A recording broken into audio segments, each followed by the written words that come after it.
All right. Hey, everybody. I would like to welcome you to... Okay. Grow this community with you. God, are you using me? Because I feel really nervous. But welcome to Born on a Sunday podcast. I am excited to have you here. This is our first episode. Season 1, episode 100. This is our first episode of many more. I am excited to be able to be obedient to what God has really called me to do. As far as Born on a Sunday podcast, I mean, this space is not new to some of you, and some of it is, but the direction is it's not even a little. The right direction is different, okay? Because I am coming to you as a person that's really being obedient.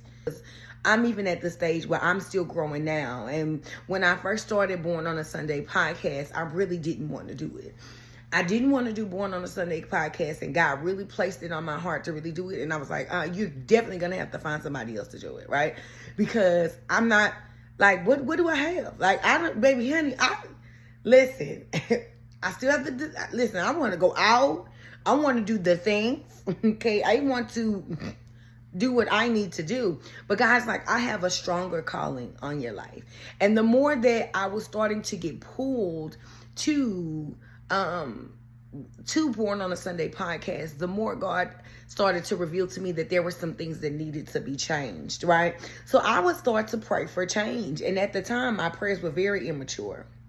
I was praying for materialistic things. I was praying for things outside of me. But now that I'm going closer to Christ and what he's called me to do, my prayers are simply to create something inside of me from the inside out. Because we all are a vision of what God is. And what he's placed inside of us is something that we already have. And a lot of times we can take that for granted. We really can. And we can, especially, you know, myself with my background, growing up in a church and understanding and still making the decisions to go out and do everything that I felt that I wanted to do anyway. I felt like nothing was going to stop that, because I could come back and I could still have grace and I could still have mercy, and I could be, you know, I could just, you know, ask for forgiveness for the sins that I've committed, and then I'll be okay. Well, you know, that ain't really how it works. You understand what I'm saying? But the more I was coming to Christ and asking for obedience, God was showing me that there were visions of things that he really wanted me to do on a different platform and on this platform of Christianity. And I was like, God, are you really serious? I don't have anything, right? Because when we look at these platforms now, we look at platforms where people are all glamorous. They jumping out their cars. They jumping out their private, you know, valet. They jumping out their private vehicles, going to seminars, field. And I'm like, God, I don't even have that right now. I don't even have a job. So what is it that you exactly want me to tell these people? I feel like even right now, I don't even feel like I'm enough. Like, I don't feel like I'm enough. So what is it? Okay. Oh, that's better. Okay. We're going to have to start over, baby, because your girl was in there. In the couch, slumped in the couch, looking like a piece of mud, okay? I don't want that for me. I don't want that for me. Okay, let's start over. I didn't have a job. I felt like I wasn't enough. I felt like I had done so much wrong that how could anybody, you know, how could anyone take anything from me? I felt like I've done so wrong. I feel like, why do God want to use me? You understand what I'm saying? I felt like I felt like I was doing enough for God. Like, God, I've been singing all my life. I've been singing in the church. All my life, I've been coming to church. All my life, I sing every Sunday in the church. And God was like, yeah, that's good and fine, but that just is not enough, because that's just not your best. Once you started doing things like that, and I can name them like that, that ain't giving glory and honor to God. That's a routine, okay? And he caught on to it real quick. Real quick. I was probably the last one to know, but he definitely caught on, and he wanted me to have more. And I was just like thinking, I don't have a job. Like, what do you want me to do? Like, I don't have a job. Like, what can I tell the people? I feel hopeless. I'm dealing with depression. You know, I almost prayed. The girl, I almost turned to a prayer. Dear Father God, I'm dealing with depression, and I'm dealing with sadness, and I'm dealing with loneliness. What is it that you want from me to be able to, I was a little upset. I'm like, why do you want to display my emotions in front of the world? And when I feel like I'm not enough, you know what I'm saying? And God was like, that's exactly what I need people to see. I need people to see that they can come to me even at their brokenness. I mean, the brokenness, the times where you are just hurt and you have no direction and you don't know where to go. You have read the Bible and you have seen me perform miracles on people who weren't well until they got to me. But I had to perform those miracles sometimes in front of a crowd of people so that other people can go out and spread the word. Sometimes I performed miracles where it was just one-on-one. A complete act of submission on my end was to be able to really just show God, like, okay, God, I trust you. I honor you. I love you. And I'm going to do what you asked me to do.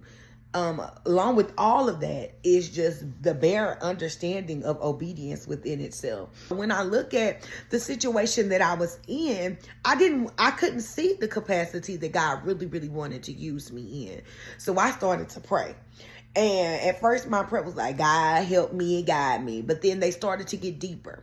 They started to, instead of being external, they started to be internal. Like, God, change me. I really need to be changed because I really hear you pulling me to do something, but I don't see what, it's like, you know, how you be like playing a game. Like, I hear what you're telling me, but I don't see, where is it? Like, somebody be like, right there, where? Like, I don't see it. And the whole time I was like, you know, God, I really, really, I don't see what it is that you want from me. But because you're pulling me so hard, it must be something that I'm destined to do. And even waking up in the morning started to look completely different.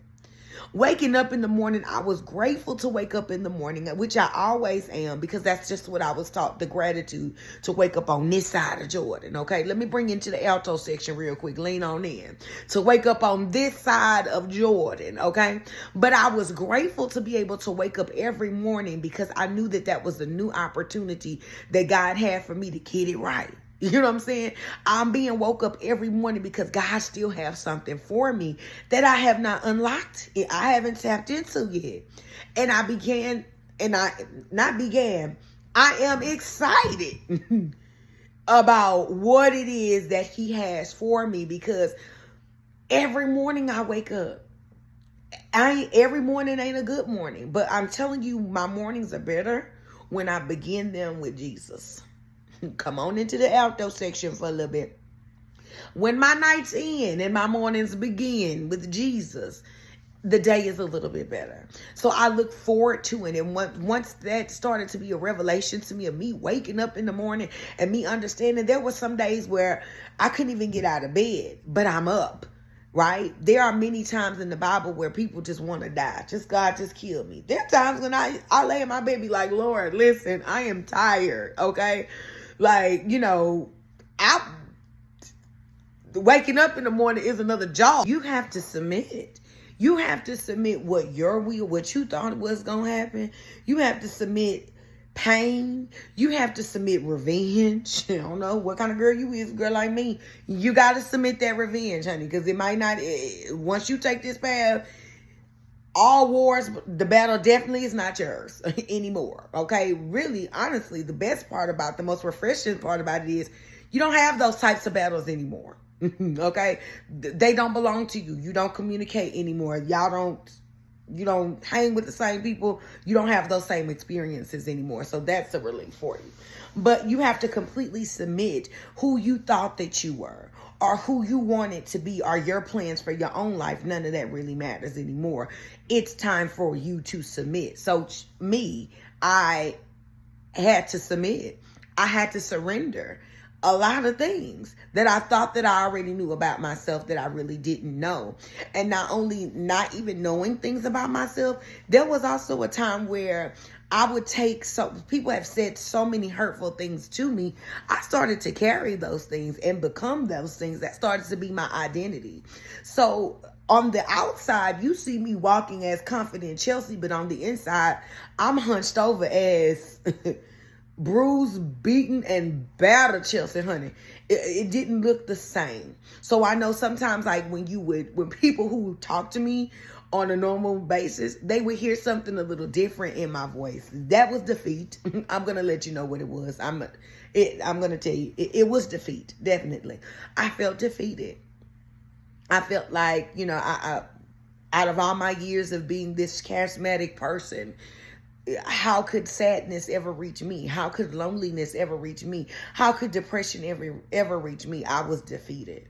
I really, really was. So I had to even give that over. Like every part of my life had to be an altar, honey. Every single part of my life, I had to lay it prostrate, honey. Lay it to it. It's really, really about being obedient. Once you start to become obedient, God lifts everything off of you, and that weight is weightless to where you can be your true and authentic self. You don't have to make changes for nobody. Because once you go to the changer, the changes are already made. You are your true, authentic self.